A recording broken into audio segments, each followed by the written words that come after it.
नमस्कार दोस्तों, AP postal exam channel में आप सभी का हार्दिक स्वागत है। हम पढ़ रहे थे प्रोडक्ट एंड सर्विस में विभिन्न डाकघर बचत योजनाओं के बारे में, जिसमें अधिकांश डाकघर बचत योजनाओं के बारे में हमने पढ़ भी लिया है, जो कि GDS to postman MTS exam 2023 में होने वाला उसके लिए बहुत ही महत्वपूर्ण टॉपिक है प्रोडक्ट एंड सर्विस। इसमें से बहुत सारे क्वेश्चन पूछे जाते हैं। ज़्यादातर क्वेश्चन प्रोडक्ट एंड सर्विस में से ही पूछे जाते हैं। आज हम पढ़ेंगे public provident fund account PPF, सार्वजनिक भविष्य निधि खाता। इसके बारे में हम यहाँ पर विस्तार से पढ़ेंगे। आज हम पढ़ेंगे PPF, public provident fund account PPF, इसको सार्वजनिक भविष्य निधि खाता कहा जाता है। इसमें पढ़ेंगे हम इंटरेस्ट रेट। इसकी इंटरेस्ट रेट है 7.1% पर एनम, जो कि वार्षिक रूप से देय है 7.1% फ्रॉम 1/1/2023 से। अभी जो नई इंटरेस्ट रेट है उसके आधार पर 1/1/2023 से 7.1% पर एनम इसकी इंटरेस्ट रेट है। Minimum amount for opening of account है। खाते खोलने के लिए हमें न्यूनतम कितनी राशि की आवश्यकता होती है? तो खाता खोलने के लिए जो मिनिमम राशि है वो है 500 रुपये, यानी 500 रुपये के साथ हम इसका पीपीएफ खाता खोल सकते हैं। Maximum balance that can be retained, यानी कि अधिकतम बैलेंस, ज़्यादा से ज़्यादा बैलेंस हम कितना रख सकते हैं? तो वो है 1.5 लाख रुपये इन ए फाइनेंशियल ईयर। एक वित्तीय वर्ष में हम इसमें अधिक से अधिक 1.5 लाख रुपये तक राशि जमा कर सकते हैं। हु कैन ओपन, जो पीपीएफ खाते हैं उसको कौन खोल सकता है? एक single agent by a resident Indian, जो एक वयस्क भारतीय नागरिक होता है वो पीपीएफ का खाता खोल सकता है।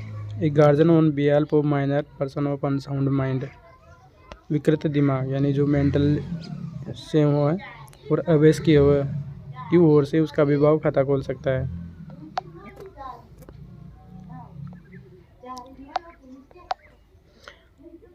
Only one account can be opened all across the country either in post office और एनी बैंक, यानी कि पूरे देश में डाकघर या बैंक में सिर्फ एक ही खाता खोल सकते हैं।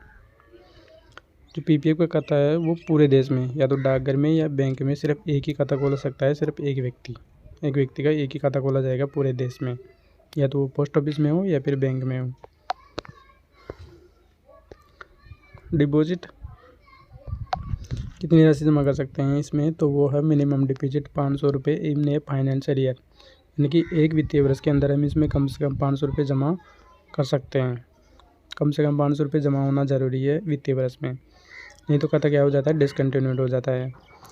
Maximum deposit 1.5 lakh in a financial year, और अधिक से अधिक हम इसमें एक वित्तीय वर्ष में 1.5 लाख रुपये तक राशि जमा कर सकते हैं। Amount can be deposit in any number of installments, यानी कि हम राशि जो है वो कितने भी किस्तों में जमा कर सकते हैं एक वित्तीय वर्ष में। In multiple of rate 50 and maximum up to 1.5 lakh, यानी कि राशि एक वित्तीय वर्ष में हम 50 के गुणक में किस्तों में जमा कर सकते हैं। 50 के गुणक में जैसे 50, 100, 150, 200, 250, 300, 350, इस तरह हम राशि जमा कर सकते हैं, जो अधिकतम 1.5 लाख रुपये तक जमा कर सकते हैं। Account can be opened by cash और चेक, अकाउंट खाते को हम खोल सकते हैं बाय कैश और बाय चेक, यानी कि चेक के द्वारा भी खोल सकते हैं या फिर कैश देकर नकद से भी खाता खोल सकते हैं। Deposit qualify for dedication under section 80C of income tax act, जो आयकर अधिनियम एक्ट है 80C, उसके तहत जो राशि जमा राशि है उसको टैक्स से छूट दी गई है, यानी कि वो कर से मुक्त है।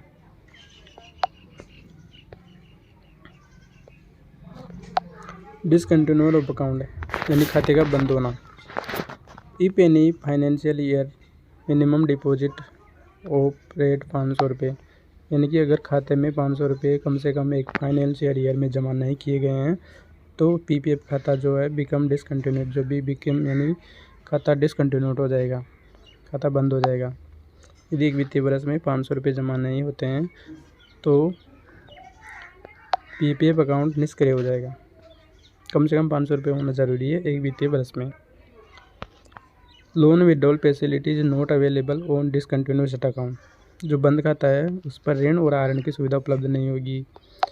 यानी कि जो बंद खाता हो गया है, बंद हो गया है, उसमें या तो हम लोन भी नहीं ले सकते या उसमें निकासी भी नहीं कर सकते।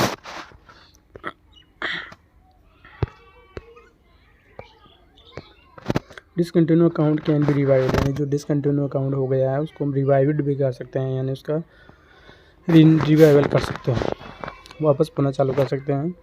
जैसे बंद किए गए खाते को जमाकर्ता द्वारा खाते की परिपक्वता से पहले जमा न्यूनतम अंशदान 500 और प्रत्येक डिफ़ॉल्ट वर्ष के लिए 50 रुपये शुल्क लगेगा। यानी खाता यदि बंद हो गया है तो हम उसको 500 रुपये प्रत्येक वर्ष के हिसाब से और 50 रुपये प्रत्येक वित्तीय वर्ष के डिफ़ॉल्ट शुल्क के हिसाब से हम राशि जमा करके उस खाते को वापस चालू कर सकते हैं।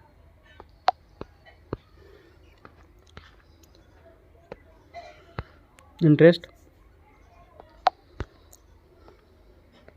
the interest shall be calculated from the calendar month of the lowest balance, the account between the close of the 5th day and the end of the month।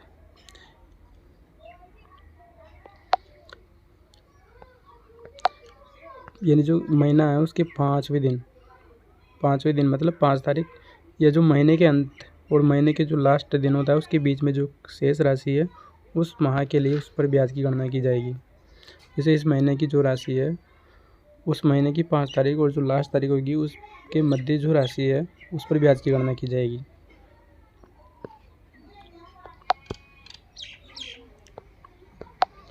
Interest shall be credit to the account at the end of each financial year. जो ब्याज है यानी जो PPF account में जो राशि है उसकी ब्याज राशि प्रत्येक वित्तीय वर्ष के अंत में खाते में जमा कर दी जाती है, उसी पीपीएफ खाते में जमा कर दी जाती है लास्ट फाइनेंशियल ईयर में। जैसे 31 मार्च को इसका ब्याज है जो उसके खाते में पीपीएफ खाते में क्रेडिट कर दिया जाता है। Interest credit earned is tax free under income tax act. जो ब्याज राशि है वो आयकर अधिनियम के तहत मुक्त है, मतलब उस पर कोई टैक्स नहीं है।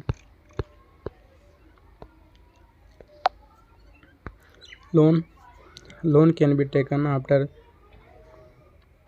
The expiry of 1 year from the end of the financial year. यानी कि हम लोन ले सकते हैं जो वित्त वर्ष के अंत में 1 वर्ष की समाप्ति के बाद ऋण लिया जा सकता है। यानी कि जिस महीने का खाता खुला उस खाते के वित्त वर्ष समाप्त होने के 1 साल बाद हम लोन ले सकते हैं। जैसे यहाँ पे हैं, यदि 2010 और 2011 के दौरान खाता खुला है तो 2012-13 में ऋण लिया जा सकता है। मतलब 2010 और 2011 समाप्त होने के वित्तीय वर्ष समाप्त होने के बाद जो 2010 और 11 वित्तीय वर्ष के दौरान यदि खाता खुलता है तो फिर अगला वित्तीय वर्ष आता है 11-12। तो 11-12 ख़त्म होने के बाद जो अगला वित्तीय वर्ष आएगा 2012-2013 में उसमें हम लोन ले सकते हैं। यानी कि जिस वित्तीय वर्ष में खाता खुला उसको छोड़कर उसका अगले वाला वित्तीय वर्ष को भी छोड़कर उसके अगले वित्तीय वर्ष में हम लोन ले सकते हैं।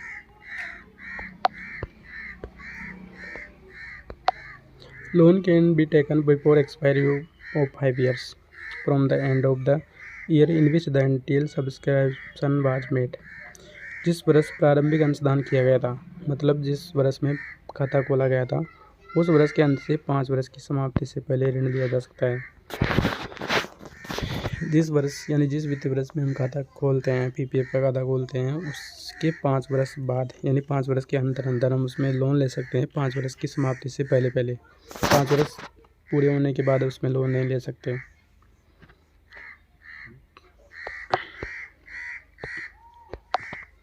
Loan can be taken 50% of balance to his credit at the end of the second year, immediately preceding the year in which loan is applied। यानी कि लोन जिस वर्ष में आवेदन किया गया था, लोन के लिए जिस वर्ष में आवेदन किया था उसके ठीक पहले के दूसरे वर्ष के अंत में शेष राशि के 25% तक ऋण लिया जा सकता है। जैसे यदि 2012-13 के दौरान लिया गया ऋण 31/11/2011 को शेष ऋण का 25% हम लोन ले सकते हैं।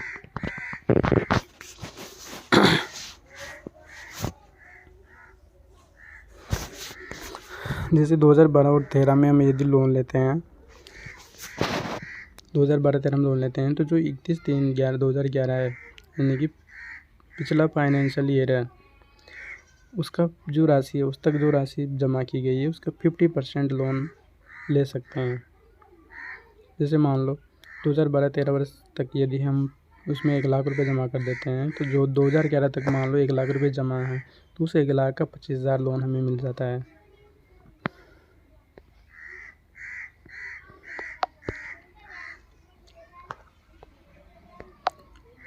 Only one loan can be taken in a financial year. एक वित्तीय वर्ष में केवल एक ही ऋण लिया जा सकता है।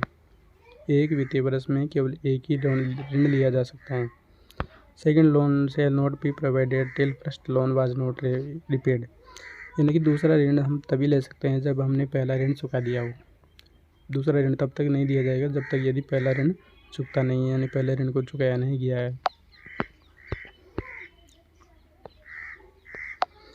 If loan repaid in 36 month of the loan taken, loan interest rate 1% पर annum shall be applicable.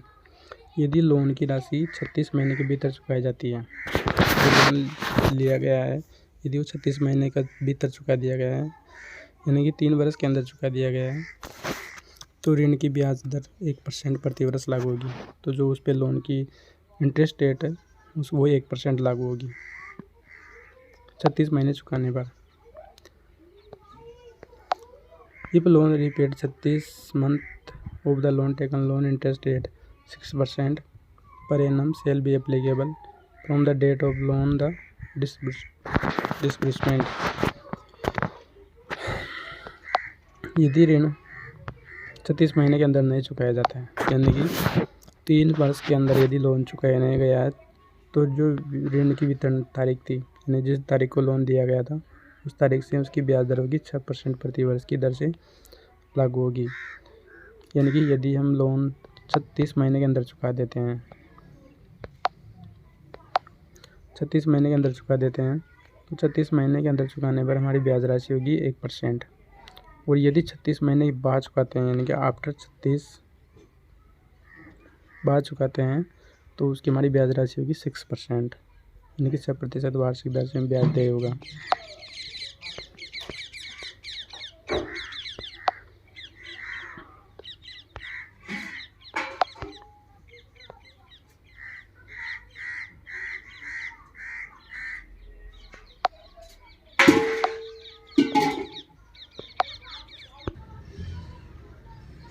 Withdrawal, यानी कि हम निकासी कर सकते हैं इसमें। A subscriber can take 1 withdrawal during a financial after 5 years excluding year of the account opening. खाता खोलने के वर्ष को छोड़कर 5 साल बाद एक ग्राहक वित्तीय अवधि के दौरान एक निकासी कर सकता है। मतलब जिस वित्तीय वर्ष में खाता खोला गया था उस वर्ष को छोड़कर उसके 5 साल बाद, यानी कि उस साल को छोड़ने के बाद 5 साल के बाद एक जो पीपीएफ ग्राहक है वो वित्तीय साल के दौरान सिर्फ एक निकासी कर सकता है। 5 साल में सिर्फ एक निकासी कर सकता है। जैसे यदि खाता 2010 और 11 के अंदर खुला हुआ है तो वो अगले वित्तीय वर्ष यानी 11-12 को छोड़कर 5 साल के बाद वित्तीय वर्ष जो 2016 और 17 होगा उसके दौरान या उसके बाद निकासी कर सकता है। 5 साल के पहले जो पीपीएफ अकाउंट है उससे कोई निकासी नहीं कर सकता है।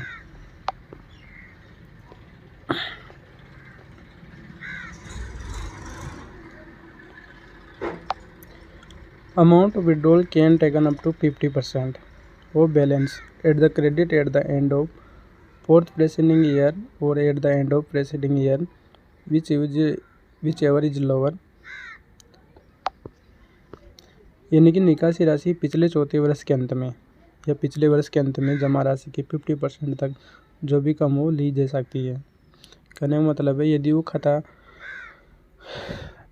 निकासी करना चाहता है, यानी वो ग्राहक निकासी करना चाहता है, तो जो वित्तीय वर्ष के दौरान खाता खुला था उस वित्तीय वर्ष को छोड़कर उसके 5 साल बाद जो वित्तीय वर्ष होगा 2016 या 17 उदाहरण के तौर पर, तो उसकी जो पिछला वर्ष है यानी 2016 वाला है 31/3/2016 को वो शेष राशि जो है उसका 50% तक राशि निकाल सकता है। यानी कि जो जमा राशि है 31/3/2016 यानी 2016 में, तो 2016 के जो वित्तीय वर्ष है वित्तीय महीना है 31/3/2016 उसको 50% राशि निकाल सकता है।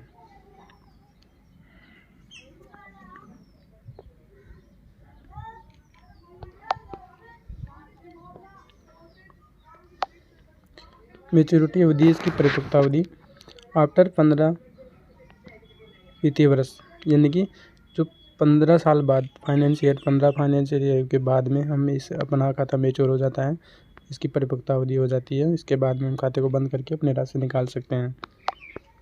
मेच्योरिटी अवधि यानी कि इसकी 15 साल है।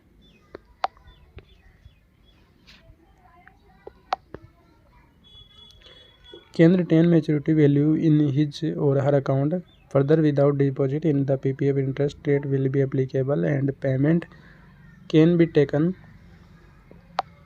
Any time or can take one withdrawal in each financial year.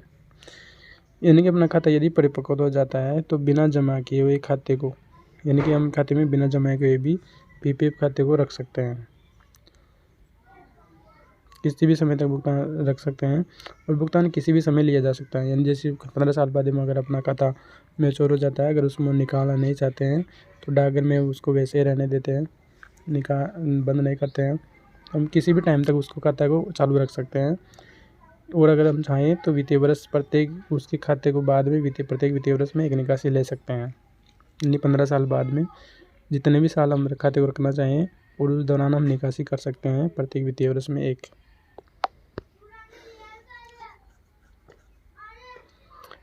Can taken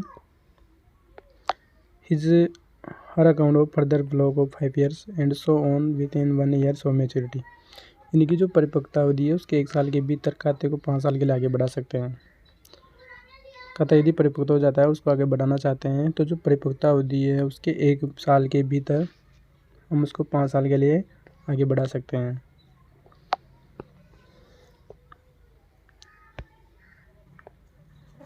बंद खाते को आगे नहीं बढ़ा सकते, यानी जो खाता बंद हो गया उसको हम विस्तार नहीं कर सकते खाते का।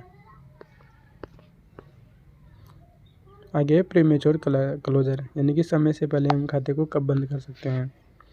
After 5 years from the end of the year in which the account was opened. जिस वर्ष में खाता खोला गया था उसके अंत से 5 वर्ष के बाद। जैसे मान लो अभी 2023 में खाता खोला गया है तो 2023 के एंड के बाद, यानी कि 2024 से 5 साल बाद हम इस खाते को बंद कर सकते हैं। In case of life threatening disease of the account holder, spouse और डिपेंडेंट चिल्ड्रन। खाताधारक, पति, पत्नी या आश्रित बच्चों की जानलेवा बीमारी के मामले में भी हम प्रीमेच्योर क्लोजर कर सकते हैं, यानी खाते को हम समय से पहले बंद कर सकते हैं। यदि खाताधारक बीमार हो जाता है, उसकी पत्नी या उस पर जो आश्रित बच्चे हैं के बच्चे, यदि उनको कोई बीमारी हो जाती है, जानलेवा खतरनाक बीमारी हो जाती है तो उस खाते को समय से पहले बंद कर सकते हैं। In case of higher education of account holder और डिपेंडेंट चिल्ड्रन। खाताधारक और आश्रित बच्चों की उच्च शिक्षा के मामले में भी इस खाते को बंद कर सकते हैं। जो खाताधारक है यदि वो बच्चों को उच्च शिक्षा दिलाना चाहता है, उसको पैसे की ज़रूरत है, तो वो पीपीएफ खाते को समय से पहले बंद कर सकता है। इन case of change resident status of account holder. यदि कोई व्यक्ति प्रवासी हो गया हो या अपने निवास स्थान में परिवर्तन चाहता हो या एनआरआई बन गया हो, मतलब विदेशी बन गया हो, तो उस स्थिति में भी खाता को क्लोज कर सकते हैं मैच्योर अवधि से पहले, यानी समय से पहले उस खाते को बंद कर सकते हैं। At the time of premature closure 1% interest shall be dedicated from the date of account opening, date of extension as the case में भी। समय से पहले यदि खातों को बंद कर देते हैं तो खाते खोलने की तारीख और विस्तार की तारीख से जैसा भी मामला हो से 1% ब्याज काटा जाएगा। यदि हम खाते को समय से पहले बंद करते हैं तो उस खाते से 1% ब्याज काटा जाएगा जिस तारीख से खाता बंद किया गया है। खाते खोलने की तारीख से खाता को बंद करने की तारीख तक ब्याज काटा जाएगा 1% समय से पहले खाता बंद करने पर। Death of account holder. खाताधारक की मृत्यु के मामले में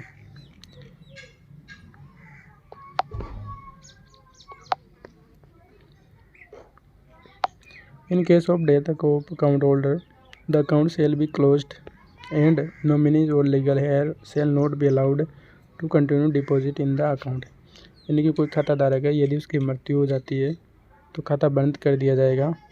नामांकित व्यक्ति है जो उसका कानूनी उत्तराधिकार है, उसको खाते में जमा राशि रखने की अनुमति नहीं दी जाएगी। यानी कि खाताधारक की मृत्यु होने पर खाता बंद ही होगा उसको हम चालू नहीं रख सकते हैं। उसका कोई जो नॉमिनी है या उसके जो उत्तराधिकारी है उसके द्वारा हम उस खाते को बैंक में या पोस्ट ऑफिस में चालू नहीं रख सकते। खाताधारक की मृत्यु होने पर खाता बंद कर दिया जाएगा। At the time of closure due to death PPF rate of interest shall be paid till the end of the preceding month in which account is closed. मृत्यु के कारण बंद होने के समय पीपीएफ ब्याज दर पर पिछले महीने के अंत तक भुगतान की जाएगी। इसमें खाता बंद किया जाएगा। यानी कि यदि मृत्यु हो जाती है और मृत्यु के कारण खाता बंद होता है तो खाते बंद होने के समय जो इंटरेस्ट रेट है पीपीएफ दर पर, जो पीपीएफ की इंटरेस्ट रेट है उस दर पर पिछले महीने के अंत तक भुगतान किया जाएगा, जिसमें खाता बंद किया गया है। तो आज हमारा पीपीएफ अकाउंट के बारे में जो सेशन था वो समाप्त होता है। उम्मीद करता हूँ आपको ये वीडियो पसंद आया होगा और आने वाली अब जो परीक्षा है पोस्टमैन पीए एमटीएस उनमें आपके लिए उपयोगी साबित होगा। धन्यवाद।